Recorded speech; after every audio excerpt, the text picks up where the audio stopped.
오늘 본문은 하나님께서 이스라엘 군대가 미디안 족속과의 전쟁에서 승리한 후에 가지고 돌아온 전리품들을 나누게 하시는 내용입니다. 26절에 보면 제사장 엘르아살과 회중의 수령들과 더불어 사로잡은 사람들과 짐승들을 일일이 계수하게 하셨습니다. 그 이유는 무엇일까요? 정확한 분배를 위해서입니다. 여러분, 하나님은 정확하신 분입니다. 믿습니까? 하나님의 계획, 하나님의 행하시는 일은 한치의 오차가 없으십니다. 하나님께서 창조하신 우주 만물을 보십시오. 얼마나 복잡합니까?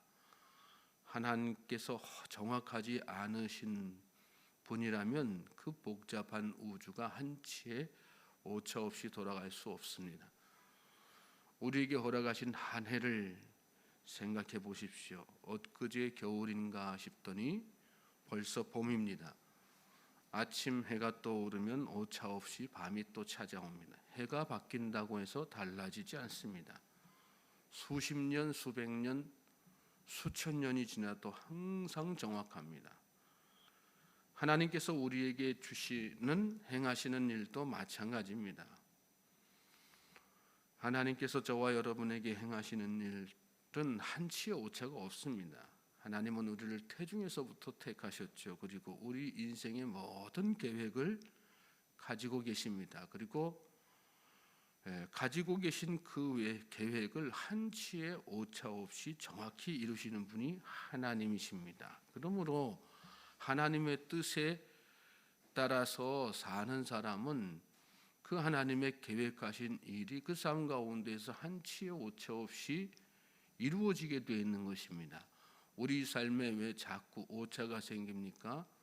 내 계획, 내 생각대로 하나님의 계획과 상관없이 내 삶을 내가 주인 되어서 살려고 하기 때문에, 그래서 우리 인생에 자꾸 오차가 생기는 것이죠.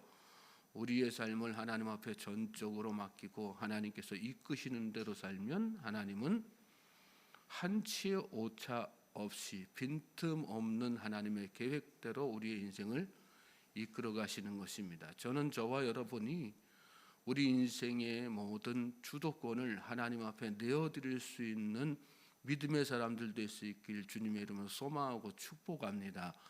그럴 때 저와 여러분 각자에게 가지고 계신 하나님의 놀라운 또 완전하신 계획이 한치의 오차 없이 정확하게 우리 삶 가운데에서 성취되어 나가는 것입니다. 또 하나님은 공평하신 분입니다.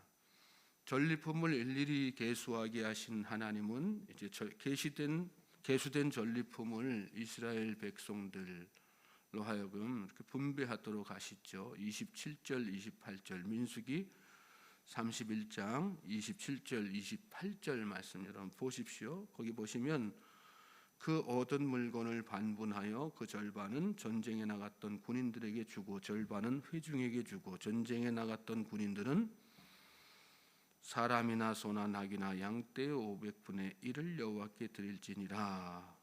여기 말씀 보면 절반 물건을 반분해서 절반은 전쟁에 나갔던 군인들에게 주고 절반은 또 회중에게 주도록 이렇게 하셨습니다. 그리고 그 가운데에서 그 절반을 군인들이 받았는데 500분의 1을 여호와께 드리라. 이렇게 정확하게 이렇게 다 나누어서 전쟁에 나간 군인들이 취할 것도 그들을 위해 기도하고 또 뒤에서 후원했던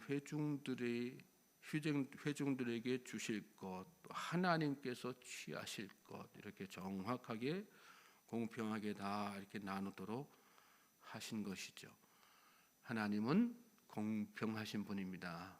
믿습니까? 저와 여러분이 받은 축복을 생각해 보십시오. 우리는 상대적으로 자꾸 다른 사람과 비교하면서 우리 입술로 불신앙적인 이야기들을 할 때가 참 많지요. 하나님이 왜 나에게만, 하나님은 왜 저 사람에게만, 자꾸 하나님은 공평하신 분인데도 불구하고 불공평하신 것처럼 우리가 생각하고 그렇게 입술의 범죄, 생각의 범죄를 저지를 때가 얼마나 많은지 모릅니다. 돌아보면 생각해보면 하나님은 내 상황, 내 환경에 가장 적합하신 놀라운 하나님의 축복으로 우리와 함께 하셨음을 깨닫게 됩니다. 그것이 믿음의 사람이 가지고 있는 영적인 분별력이죠. 그래서 믿음의 사람은 늘 입술로 어떤 고백합니까? 하나님은 공평하신 분입니다. 하나님은 완전하신 분입니다. 하나님 그때 그래서 나에게 이렇게 행하셨군요. 이렇게 공평하신 하나님을 신뢰하면서 그 믿음을 하나님 앞에 고백하게 되는 것입니다. 저는 우리 삶에 여러 가지 행하신 일들을 돌아보면서 하나님께서 얼마나 공평하신 하나님이신지 그 공평하신 하나님을 깨닫고 바라볼 수 있게 되기를 주님의 이름으로 소망합니다. 자, 이제 모세는 엘르아사를 포함해서 백성의 수령들과 함께 하나님께서 말씀하신 대로 정확하게 전리품을 군인들에게 또 백성들에게 또 하나님에게 다 이렇게 분배합니다. 뒤에 이어지는 오늘 본문 가운데 뒤에 이어지는 말씀이 바로 그 내용이죠. 새벽 시간이라서 일일이 다 장절마다 묵상할 수는 없지만 전체적으로 숫자까지 다 이렇게 나오면서 그것을 정확하게 다 분배한 것을 말씀 가운데서 보게 됩니다. 중요한 것은 저 뒤에 가서 48절 이하의 말씀이에요. 보면 군대의 지휘관들과 천부장과 백부장들이 모세에게 나와서 그랬어요. 이런 분배가 다 끝난 다음에 백성들의 천부장, 백부장들, 이 사람들이 어떤 사람들입니까? 미디안 족속과의 전쟁에서 앞장서서 군인들을 지휘했던 지휘관들이죠. 모세를 찾아와서 이야기합니다. 당신의 종들이 이끈 군인을 계수한 주 우리 중 한 사람도 충나지 아니하였기로. 하나님께서 이 미디안 족속과의 싸움에서 이 많은 전리품들을 취하게 하셨을 때는 그 전쟁이 얼마나 규모가 컸겠습니까? 그 큰 규모의 전쟁 가운데에서 한 사람도 여기 보면 충나지 아니하였기로 죽은 사람 없었다는 거예요. 다친 사람 없었다는 거예요. 하나님께서 완전하게 이스라엘 군대를 지켜주셨다는 얘기죠.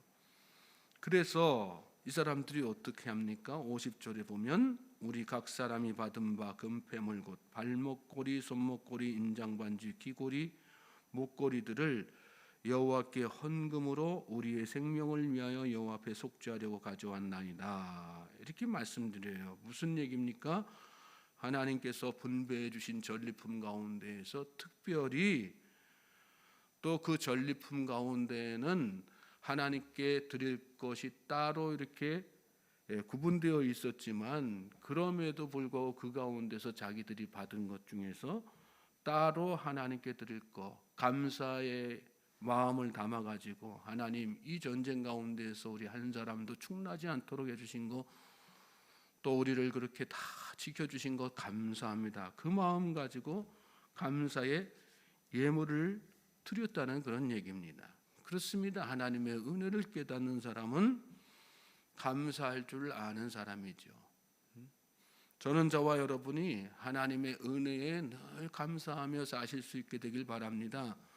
세상에는 감사하며 사는 사람도 있고 감사할 줄 모르고 원망하면서 불평하는 사람도 있습니다. 어떤 사람이 지혜로운 사람이고 어떤 사람이 하나님의 은혜를 아는 사람입니까? 감사하면서 사는 사람입니다. 아리스토텔레스는 그리스의 철학자죠. 그가 한 이야기 중에 행복은 감사하는 인간의 것이다 그랬습니다. 인도의 시인인 타고르는 감사의 분량이 바로 행복의 분량이다. 같은 얘기죠. 철학하는 사람들도 시를 쓰는 사람들도 어떤 영감 가지고 하나님께서 주신 지혜 가지고 세상 살아가는 사람들 아니겠습니까? 이 사람들이 하나님을 믿는 그 마음속에 믿음이 있는 사람인 것에 대해서는 우리가 정확하게 알 수 없어요. 그런데 하나님께서 주신 영광과 지혜로 사는 그런 사람들이었기 때문에 다 깨닫는 거예요. 아, 감사해야 행복하는구나. 감사가 바로 우리 행복의 분량이 되는구나. 감사하는 사람에게 하나님께서 그 인생을 축복하셔서 행복하게 이끌어 주시는 거구나. 그렇단 말이죠. 감사한 것만큼, 건강하고 감사한 것만큼 하나님의 은혜를 받고 감사한 것만큼 행복해지는 것입니다. 우리 인생이 불행한 것은 환경적으로 어려워서 불행한 것이 아니라 불평하고 원망하기 때문에 불행해지는 것입니다. 믿습니까? 감사하는 마음으로 하루하루 살 수 있길 바랍니다. 내게 베풀어 주신 하나님의 은혜 생각하면서 감사하고 주실 은혜 또 생각하면서 감사하는 마음, 그게 올바른 하나님 신앙 가지고 세상을 살아가는 그런 사람들이죠. 시편 50편 14절로 15절 말씀에 보면 감사로 하나님께 제사를 드리며 지존하신 이에게 내 소원을 갚으며 환난 날에 나를 부르라. 내가 너를 건지리니 내가 나를 영화롭게 하리로다. 우리에게 아주 익숙한 말씀이 나옵니다.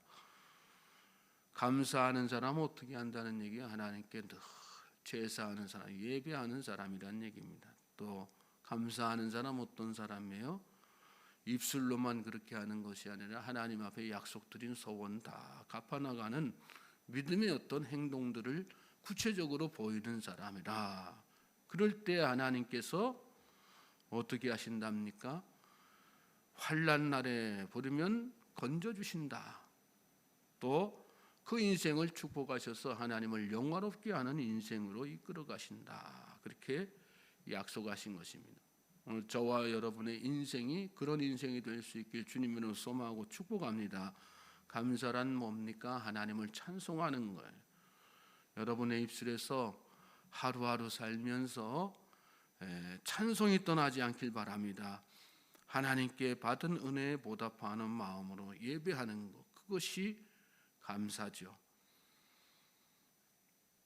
하나님께 감사하고 살면 구원의 역사를 베풀어 주십니다. 시편 50편 23절에도 감사로 제사를 드리는 자가 나를 영화롭게 하나니 그 행위를 옳게 하는 자에게 내가 하나님의 구원을 보이리라. 감사하면서 살면 행위가 옳은 행위가 될 수밖에 없는 거예요. 그럴 때 하나님께서 구원도 보이신다 말씀하신 것입니다. 데살로니가 5장 18절에는 범사에 감사하라. 이는 그리스도 예수 안에서 너희를 향하신 하나님의 뜻이라. 이렇게 말씀하셨어요. 감사에는 조건이 없어요. 무조건 감사해야지 됩니다. 감사하는 것이 하나님의 뜻이고 감사하는 백성을 하나님께서 축복하신다. 우리가 추수절기에만 그렇게 감사를 떠올리는 것이 아니라 일상 가운데에서 정확한 하나님, 공평하신 하나님을 날마다 인격적으로 만나는 가운데 내게 베풀어 주신 하나님의 은혜에 대해서 그렇게 감사하는 생활할 수 있길 바랍니다. 그럴 때 하나님의 구원이 이 하루 또 우리의 삶 가운데서 온전하게 한치의 오차 없이 성취되어 나갈 줄로 믿습니다. 그러므로 이 하루도 그렇게 오늘 묵상하신 말씀처럼 믿음으로 하나님 앞에 나아갈 수 있길 바랍니다. 참된 믿음으로 정확하신 공평하신 하나님을 마음속에 생각하고 나의 삶 가운데 계획하신 바를 온전하게 그렇게 이루어 오신 하나님을 생각하면서 감사하며 사는 그런 복된 날 되시길 주님의 이름으로 다시 한번 소망하고 축복합니다. 하나님께서 이 하루를 여러분의 삶 가운데에서 다시 돌아올 수 없는 축복된 날로 이끌어 주실 줄로 믿습니다.